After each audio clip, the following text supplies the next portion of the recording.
Okey meh, kita teruskan meh pembelajaran kita berkenaan dengan taburan kebarangkalian normal.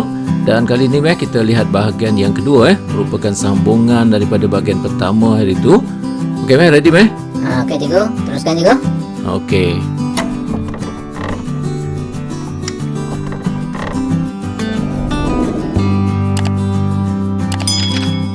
Okey meh, dalam siri ini meh kita akan mempelajari cara untuk menentukan kebarangkalian suatu peristiwa bagi taburan normal di sini meh kita akan lihat beberapa contoh penyelesaian masalah yang berkaitan. Okey. Okey meh, kita mulakan dengan satu aktiviti penerokaan di sini kita diberikan suatu situasi masalah. Dalam sebuah sekolah 200 orang murid menduduki satu ujian matematik. Markah yang diperoleh bertabur secara normal dengan min 50 markah dan sisihan piawai 10 markah. Jika seorang murid dipilih secara rawak, kirakan kebarangkalian murid tersebut mendapat markah. Yang pertama melebihi 70 markah, yang kedua kurang daripada 35 markah dan yang ketiga terletak antara 40 hingga 60 markah. Okey meh? Okey meh, kita teruskan aktiviti penerokaan ini meh. Apa yang kita nak cari sekarang ialah kita nak kira kebarangkalian murid tersebut mendapat markah melebihi 70 markah. Okey, sebagai langkah pertama meh kita keluarkan maklumat-maklumat yang diperlukan di sini diperlukan nilai min iaitu mu sama dengan 50 dan kita juga memerlukan sisihan piawai iaitu sigma sama dengan 10 markah. Okey. Kemudian masalah ni kita terjemahkan ke dalam bentuk graf taburan normal. Di sini kita tandakan nilai minnya 50. Okey. Dan kemudian kita tandakan di sini markah 70 markah itu pastinya berada di sebelah kanan 50 lah. Okey, kemudian kita lorekkan di sebelah kanan 70 tu sebab dia melebihi 70 markah Okey, apa yang kita nak cari sekarang ialah kita nak cari kebarangkalian markah dia lebih daripada 70. Jadi kita tulis sini P kebarangkalian X melebihi 70. Okey meh, untuk menentukan nilai kebarangkalian ni kita akan gunakan buku sifir ataupun kalkulator Untuk tujuan itu kita perlu piawaikan terlebih dahulu taburan normal ini kepada taburan normal piawai. Okey. Baik, jadi sambungan itu kita mesti piawaikan 70 ni. Okey, jadi macam mana cara untuk kita mempiawaikan 70 ni adalah dengan cara menggunakan rumus skor piawai iaitu 70 tolak dengan min 50 bahagi dengan sisihan piawai 10 dan kita dapati nilainya adalah 2. Jadi maknanya di sini jika X sama dengan 70 bila kita piawaikan dia akan jadi Z sama dengan 2 Jadi kita tandakan Z sama dengan 2 di atas graf taburan normal piawai ni. Dan kemudian kita lorekkan di sebelah kanan. Sama macam mana taburan normal ni kita lorek sebelah kanan juga. Okey. Jadi oleh kerana kawasan melorek ini dia terletak di hujung atas. Oleh itu kita boleh terus menggunakan buku sifir ataupun nak mudah kita gunakan kalkulator saja. Kita tekan R, masukkan 2. Bermaksud kebarangkalian Z lebih besar daripada 2 kita terus dapatlah. Itulah dia nilai kebarangkalian yang kita cari itu. Boleh meh? Okey cikgu, okey. Kalian. Okey meh, untuk aktiviti penerokaan seterusnya kita nak kira kebarangkalian murid tersebut mendapat markah kurang daripada 35 markah. Okey, kaedah penyelesaiannya sama seperti mana yang cikgu tunjukkan tadi dan kali ini cikgu nak minta Amir terangkan lah. Boleh cikgu, boleh. Kalau dikata kurang daripada 35 markah cikgu, jadi maknanya cikgu kita akan tandakan 35 di sini iaitu dia kurang daripada 50 ni cikgu. Kemudian kurang daripada 35 markah maksudnya kawasan beloreknya di sebelah kiri cikgu. Maksudnya di sini cikgu kita nak tentukan nilai kebarangkalian X kurang daripada 35. Jadi untuk menentukan nilai kebarangkalian ni cikgu, kita akan gunakan sama ada buku sifir ataupun kalkulator. Untuk menggunakan buku sifir atau kalkulator cikgu, kita perlu piawaikan terlebih dahulu taburan normal ini. Jadi bila kita piawaikan cikgu, kita akan dapat nanti graf taburan normal piawai seperti ini. Kemudian apa yang perlu kita lakukan cikgu, kita kena piawaikan nilai X ni. Jadi cara untuk mempiawaikan nilai X sama dengan 35 ni cikgu, menggunakan rumus skor piawai iaitu seperti ini. Di mana cikgu 35 ni kita akan tolak dengan min mu bagikan dengan sisian PY sigma. Maka di sini cikgu kita dapat nilai PY-nya ialah negatif 1.5. Jadi di sini cikgu nilai X sama dengan 35. Jika kita PY kan, dia akan menjadi Z sama dengan negatif 1.5. Kemudian cikgu kita tandakan di atas graf taburan normal PY ni. Di sini kedudukan negatif 1.5. Kemudian cikgu kita lorekkan di kawasan yang sama, iaitu sebelah kiri negatif 1.5 ni. Dan apa yang kita dapati di sini cikgu, kebarangkalian X kurang daripada 35 ni, dia akan sama dengan kebarangkalian Z kurang daripada negatif 1.5. Jadi di sini cikgu, kawasan berlorek ini bukan hujung atas cikgu, ini hujung bawah. Oleh itu, kita tidak boleh menggunakan buku sifir secara langsung. Kalau kita nak gunakan juga cikgu, kita gunakan sifat simetri. Kita letakkan kawasan berlorek ni di sebelah kanan, iaitu di sebelah kanan 1.5. Jadi nanti nilai dia akan sama lah. Tapi cikgu, cara yang mudah, Amel lebih suka guna kalkulator cikgu. Jadi bila guna kalkulator, Amel pilih P dan tekan negatif 1.5 dan Amel akan dapat terus jawapan dia. Inilah dia nilai dia cikgu, 0.06681.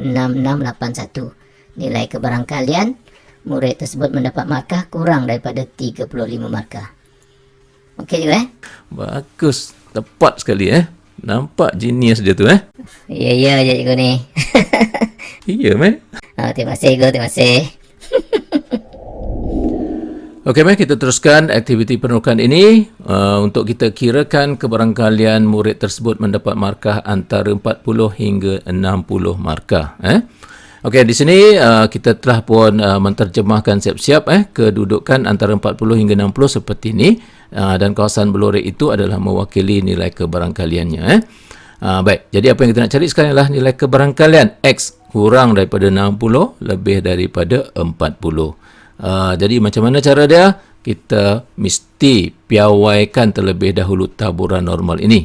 Jadi bila kita nak piawaikan, maknanya 40 ini perlu dipiawaikan. Jadi caranya adalah menggunakan rumus skor piawai. Jadi Z sama dengan 40 tolak 50 per 10 dan kita dapati negatif 1. Begitu juga dengan X sama dengan 60. Kita perlu piawaikan. Gunakan rumus skor piawai dan akhirnya kita dapat nilai Z 1.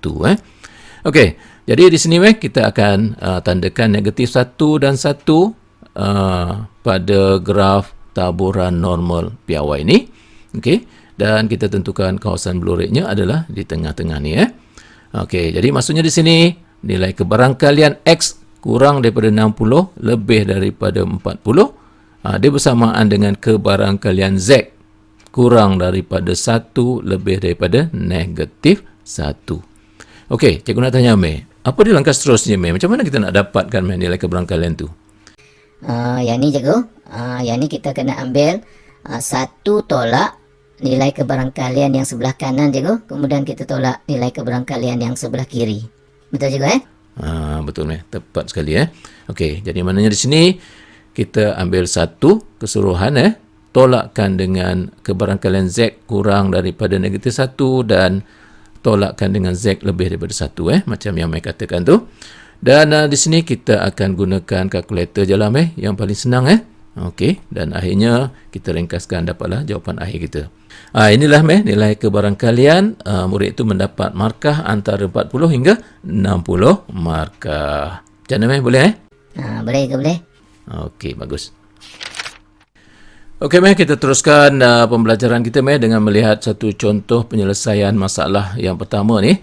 Okey, masalahnya seperti ini jisim buah betik yang dihasilkan di sebuah kebun mempunyai taburan normal dengan min 840 gram dan sisihan piawai 24 gram. Buah betik yang berjisim antara 812 gram dengan 882 gram akan dieksport ke luar negara. Manakala buah betik yang berjisim 812 gram atau kurang daripadanya akan dijual di pasaran tempatan. Okey. Kemudian kita diminta untuk cari yang pertama kebarangkalian bahawa sebiji betik yang dipilih secara rawak akan dieksport ke luar negara. Kemudian yang kedua, bilangan buah betik yang tidak dieksport ke luar negara dan tidak dijual di pasaran tempatan jika kebun itu menghasilkan 2,500 biji betik. Okey, Meh, kita akan analisis masalah ni dan kita akan cuba menjawab persoalan yang diberikan. Okey, Meh, di sini kita akan menyelesaikan soalan yang pertama, iaitu mencari kebarangkalian bahawa sebiji betik yang dipilih secara rawak akan dieksport ke luar negara. Okey. Di sini kita keluarkan dulu maklumat yang diperlukan. Yang pertama, min iaitu 840, kemudian sisihan piawai iaitu 24. Kemudian di sini kita terjemahkan terlebih dahulu ke dalam bentuk taburan normal di mana min dia di sini ialah 840. Okey, diberitahu bahawa buah betik yang akan dieksport ke luar negara mempunyai GSIM antara 812 hingga 882 jadi kita tandakan di sini 812 dan 882 kemudian kita lorikkan kawasan di tengah-tengah ni. Okey. Jadi sekarang ni apa yang kita nak cari ialah kebarangkalian X iaitu GSIM dia kurang daripada 882 dan lebih daripada 812. Itu matlamat kita kan. Okey, jadi sembangkan itu kita apa yang perlu kita buat ialah kita perlu terjemahkan ke dalam bentuk taburan normal piawai. Okey. Jadi daripada sini apa yang perlu kita lakukan seterusnya ialah kita kena piawaikan X sama dengan 812 ni, kita piawaikan gunakan rumus skor piawai. Okey, 812 tolak dengan min dia, mu, bagi dengan sisian piawai. Okey, dan dapatlah negatif 1.67. Okey, begitu juga dengan X sama dengan 882, kita piawaikan dan kita dapat nilai Z-nya ialah 1.17 Okey, seterusnya kita tandakan di atas graf taburan normal piawai. Okey, di sini letaknya nilai Z negatif 1.167 dan satu lagi nilai Z 1.75 dan kemudian kita lorikkan di tengah-tengah. Jadi di sini untuk mendapatkan nilai kebarangkalian X kurang daripada 882 lebih daripada 812, dia akan sama dengan nilai kebarangkalian Z kurang daripada 1.75 dan lebih besar daripada negatif 1.167. Okey, jadi bagaimana untuk kita menentukan nilai kebarangkalian ni? Kita ambil 1 dan kita tolakkan dengan nilai kebarangkalian di sebelah kiri negatif 1.167 ni dan kita tolakkan dengan nilai kebarangkalian di sebelah kanan 1.75 ni Okey. Jadi gunakan kalkulator cara yang paling mudah kita ringkaskan dan akhirnya kita dapat inilah dia nilai kebarangkalian yang kita cari itu iaitu nilai kebarangkalian betik yang dipilih secara rawak akan dieksport ke luar negara. Boleh Boleh juga boleh. Okey. Okey, kita teruskan untuk soalan yang kedua di sini kita diminta untuk mencari bilangan buah betik yang tidak dieksport ke luar negara dan tidak dijual di pasaran tempatan jika kebun itu menghasilkan 2,500 biji betik. Okey, maklumat di sini memberitahu kita betik yang akan dieksport ke luar negara GSIM-nya antara 812 hingga 882 Okey, manakala yang dijual di pasaran tempatan apabila GSIM dia kurang daripada 812. Jadi sehubungan dengan itu buah betik yang tidak dieksport dan tidak dijual di pasaran tempatan adalah betik-betik yang GSIM-nya melebihi 882 gram. Boleh faham Faham juga, faham. Okey. Jadi di sini kita cari kebarangkalian X lebih daripada 882 ni. Jadi daripada graf ini mudah saja kita terus cari kebarangkalian Z lebih daripada 1.75. Okey. Kita gunakan kalkulator ataupun buku sifir kita boleh terus dapatlah.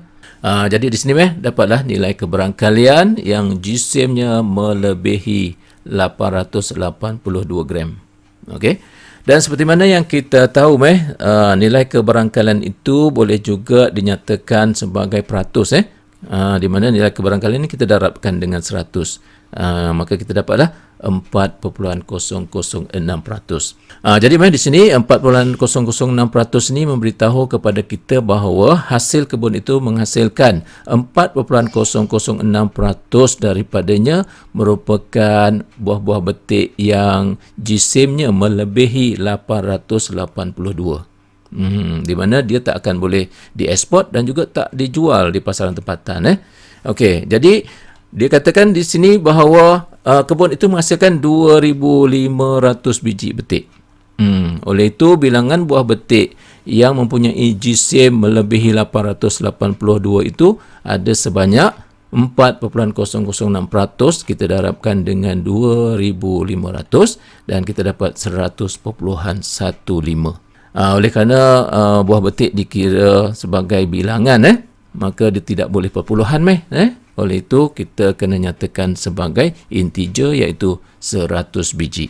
Jadi di sini dapatlah kita maklumat bahawa dalam 2,500 biji buah betik itu didapati 100 biji daripadanya jisimnya lebih daripada 882. Dan dia merupakan betik-betik yang tidak dieksport ke luar negara dan juga tidak dijual di pasaran tempatan. Macam mana Mai boleh faham tak ni? Okey, juga boleh.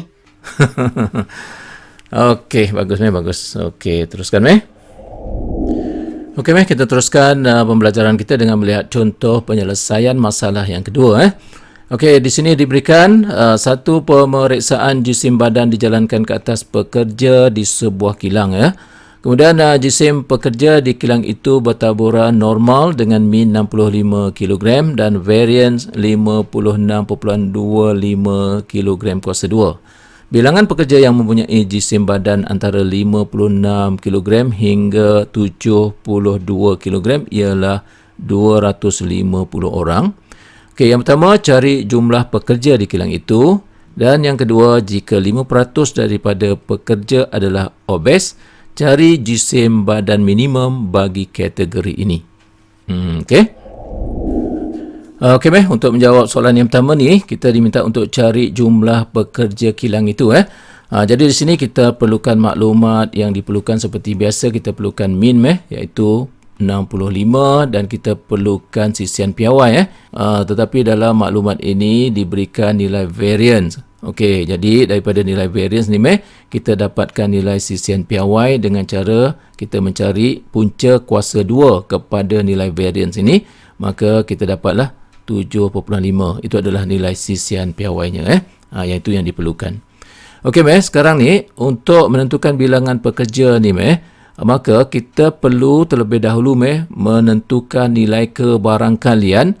Okey, jisim pekerja ini yang terletak antara 56 kg hingga 72 kg ni jadi cuba tunjukkan macam mana cara nak cari nilai kebarangkalian dia. Okey cikgu, mula-mula cikgu kita terjemahkan dulu masalah yang diberikan ini ke dalam bentuk graf taburan normal cikgu. Okey, jadi di sini cikgu kita letakkan nilai min dia iaitu 65. Dan kemudian cikgu 56 kita letakkan pada kedudukan yang munasabah 56 dan 72 ni. Kemudian kita lorekkan cikgu di kawasan di tengah-tengah antara 56 hingga 72 tu. Kemudian cikgu kita akan carilah nilai kebarangkalian X kurang daripada 72 dan lebih daripada 56. Jadi caranya cikgu kita piawaikan terlebih dahulu taburan normal ini. Jadi di sini cikgu kita kena piawaikan nilai X56 ni. Kita gunakan rumus skor piawai cikgu untuk dapatkan nilai Z nya. Dan di sini cikgu kita dapat nilai Z nya adalah negatif 1.2. Kemudian cikgu kita perlu piawaikan X sama dengan 7 dengan kaedah yang sama cikgu untuk dapatkan nilai Z nya iaitu 0.933. Kemudian cikgu kita tandakan nilai-nilai Z yang kita dapat ni cikgu di atas graf taburan normal piawai ni di kedudukan yang munasabah.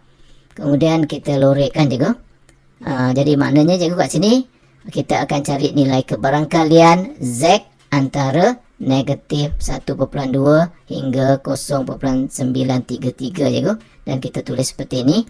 Okey, seterusnya juga untuk menentukan nilai kebarangkalian ni, kita ambil 1 dan kita tolakkan dengan nilai kebarangkalian Z kurang daripada negatif 1.2. Kemudian kita tolakkan dengan kebarangkalian Z lebih daripada 0.933 ni juga.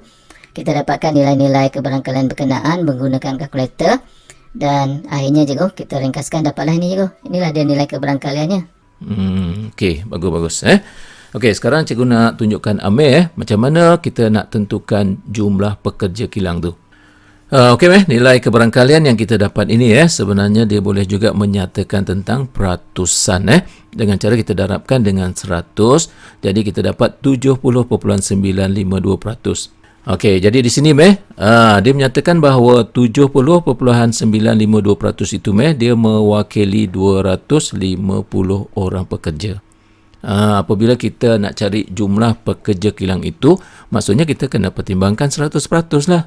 Okey. Jadi macam mana cara dia? Kita darabkan 100 ini dengan 250 kemudian bahagikan dengan 70.952 dan akhirnya kita dapat 352.35. Tapi disebabkan kita nak cari jumlah pekerja, maka dia tak boleh perpuluhan dia kena integer. Okey jadi jumlah pekerja kilang itu adalah seramai 352 orang.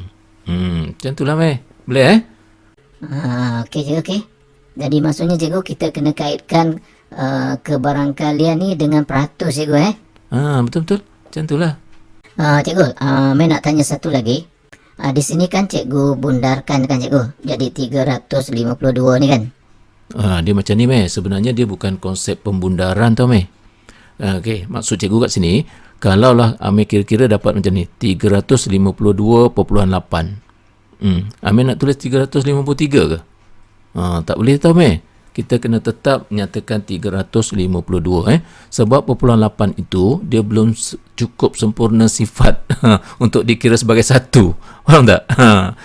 Di sini dia bukan kira pembundaran jadi kalau ada perpuluhan itu maksudnya dia belum cukup sifat nak kira sebagai satu jadi kita kena nyatakan juga sebagai 352 walaupun dia perpuluhan 8 kat situ. Boleh Oh macam tu juga okey juga okey. Okey. Okey untuk soalan yang kedua ni okey, jika 5% daripada pekerja adalah obes, cari jisim badan minimum bagi kategori ini. Okey. Baik, di sini kan kita tak tahu jisim dia berapa. Okey, jadi kita letakkan sebagai M. Katakanlah jisim minimum tu adalah M kilogram. Okey, kita gunakan maklumat 5% yang diberikan di sini Okey, 5% ini menyatakan apa dia? Dia akan menyatakan tentang kebarangkalian jisim X itu melebihi M adalah sama dengan 0.05 jadi 0.05 ni dapat daripada peratus ni iaitu 5 bahagi dengan 100 Okey. Jadi maknanya di sini okey, kita nyatakanlah kedudukan M itu di sini anggaran kedudukan dia dan didapati kebarangkaliannya ialah 0.05 yang diwakili oleh kawasan belorek ni. Okey seterusnya kita akan piawaikan dan kita lorekkan di sebelah kanan ini juga dan nilai kebarangkaliannya seperti mana tadilah 0.05 kan. Baik, sekarang nilai Z ini kita boleh tentukan. Kita tahu dah nilai kebarangkaliannya 0.05, maka nilai Z-nya adalah 1.645. Macam mana kita dapat nilai 1.645 ni? Kita dapatkan dari buku sifir. Boleh Boleh juga, boleh. Okey daripada sini apabila kita piawaikan X akan jadi Z dan kita piawaikan M akan jadi M tolak 65 per 7.5. Macam biasalah kita piawaikan nilai M ini menggunakan rumus skor piawai tu. Okey, maka dapatlah kita tulis seperti ini iaitu kebarangkalian Z lebih daripada M tolak 65 per 7.5 dia akan sama dengan kebarangkalian Z melebihi 1.645. Kan boleh okey juga okey. Baik. Jadi maknanya di sini yang ni akan sama dengan ni lah. Maka kita boleh tulis di sini M tolak 65 per 7.5 sama dengan 1.645 maka di sini kita teruskan, akhirnya dapat nilai M. Okey meh, inilah dia nilai M yang kita cari tu. Dan nilai M ini nilai apa sebenarnya? Ini adalah jisim pekerja ini yang dikategorikan sebagai obes, iaitu apabila pekerja itu mempunyai jisim melebihi 77.34 kilogram. Boleh meh? Boleh cikgu, boleh. Okey jadi Amir dah faham Fahamlah cikgu. Macam mana tajuk ni, okey tak? Boleh lah cikgu. Kena banyak latihan je lah sampai rasa. Betul.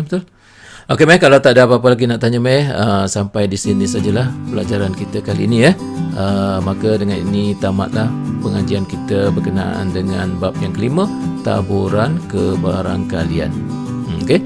Jadi kita akan jumpa lagi dalam siri video yang seterusnya meh, untuk topik yang seterusnya selepas ini nanti Okey meh, jumpa lagi meh. Okey cikgu, terima kasih cikgu.